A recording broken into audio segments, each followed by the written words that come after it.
দর্শক মণ্ডলী, আমি ভিটিভি ইউএস এর পক্ষ থেকে ডক্টর জাহেদ করিম।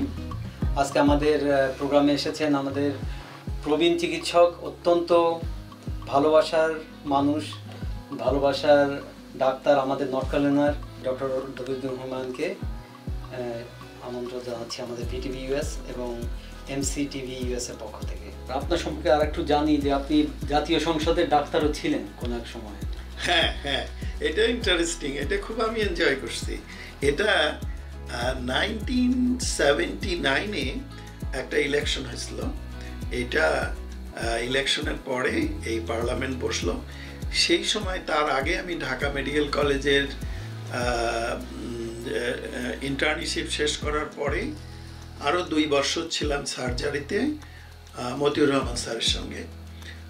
কিন্তু তখন আর থাকা সম্ভব হলো না, তখন আমাকে ট্রান্সফার করে দিল পলাশী ব্যারাকে। ওখানে যাওয়ার মাসখানেকের ভিতরে একদিন একটা অর্ডার আসলো, আমাকে জাতীয় সংসদ শুরু হবে, এখানে ডাক্তার হিসাবে যেতে হবে।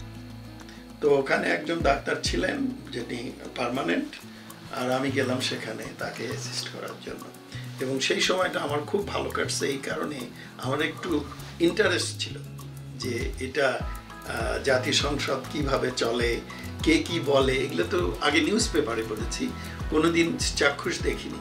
তো ওখানে যাওয়ার পরে সব বড় বড় নেতাদের সঙ্গে পরিচয় হলো, দেখা হলো, কিভাবে ডিসকাশন হয়। ওই সময়ে জাতীয় সংসদের পরিবেশ অত্যন্ত বন্ধুত্বপূর্ণ ছিল। আমার মনে আছে তখন বদরুদ্দোজা চৌধুরী সাহেব ছিলেন উপপ্রধান। বিএনপি দলের তখন পার্লামেন্টারি দলের প্রধান ছিল শাহজিজুর রহমান, উনি ছিলেন সেকেন্ড। তো আমার মনে আছে ওই পার্লামেন্ট যখন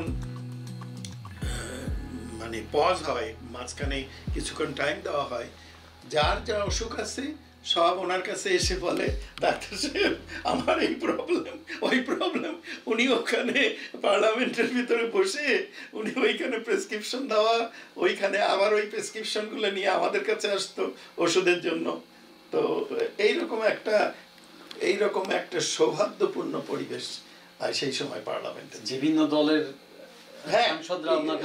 ইরেসপেক্টিভ, আওয়ামী লীগের ও অন্য দলের, তখন আবার কয়েকজন অন্য দলের ছিল, মুসলিম লীগ আরও অন্য দলের ছিল, তো ওনারাও আসতেন সবাই ওনার কাছে চিকিৎসা নিতে। আমরা আবার ফিরে আসবো ইনশাল্লাহ এই অনুষ্ঠানে। অসংখ্য ধন্যবাদ দর্শক আমাদের মাঝে থাকার জন্য। অত্যন্ত ধন্যবাদ ডক্টর দবিউদ্দিন হুমায়ুনকে।